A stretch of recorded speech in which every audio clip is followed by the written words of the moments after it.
એક પુત્ર પોતાના પિતાને જંગલમાં મૂકવા માટે ગયો. પુત્રના લગ્ન થયા. લગ્નને 2-4-5 વર્ષ થયા એટલે એની પત્ની કહે, માં તો ક્યારની સ્વર્ગવાસ થઈ ગયો હતો, પણ પિતા હતા. પત્ની કહે કે હવે હું તમારા પિતાને નહીં સાચવી શકું, કાં તો આપણે અલગ થઈ જાય, કાં તમે તમારા પિતાને બહાર મોકલી દો. અરે કહે કે ગાંડી, એક જ પિતા છે, બીજું કોઈ છે નહીં, હું એક જ એનો દીકરો છું. માં હોય તો પણ માતા પિતાને કદાચ હું અલગ રાખું, પણ એકલા પિતાને મારે ક્યાં રાખવા? એ કહે કે નહીં. ઘણી સમજાવે છે, 4-6 મહિના વર્ષ દિવસ આવી રીતે કાઢી નાખે છે.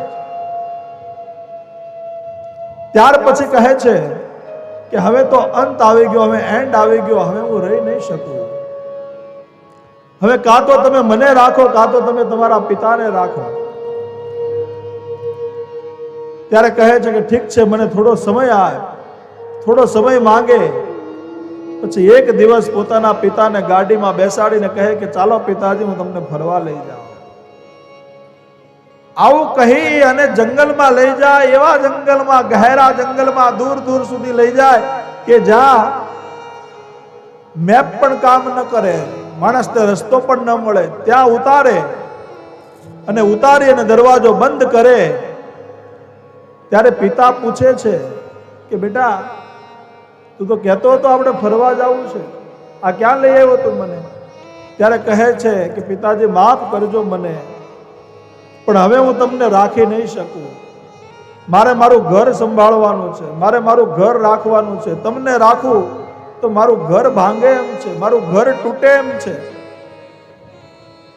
માટે છેલ્લા જય સિયા રામ એમ કહીને જતો હોય તો કહે બેટા 1 મિનિટ ઉભો રહે, 1 મિનિટ ઉભો રહે. દીકરો ઉભો રહે છે કે બોલો શું છે? કે બેટા એક મારી છેલ્લી ઈચ્છા છે, પૂરી કર. તો કહે કે શું? એ અહીંયા નહીં, કે મને થોડો 2-3 કિલોમીટર દૂર છોડી દે.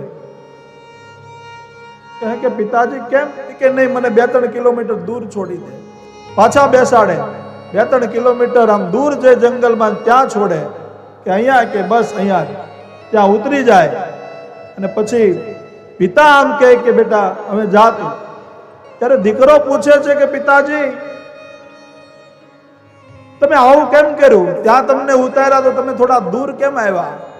ત્યારે એના પિતાએ કહ્યું કે મેં પણ મારા પિતાને અહીંયા જ છોડ્યા હતા.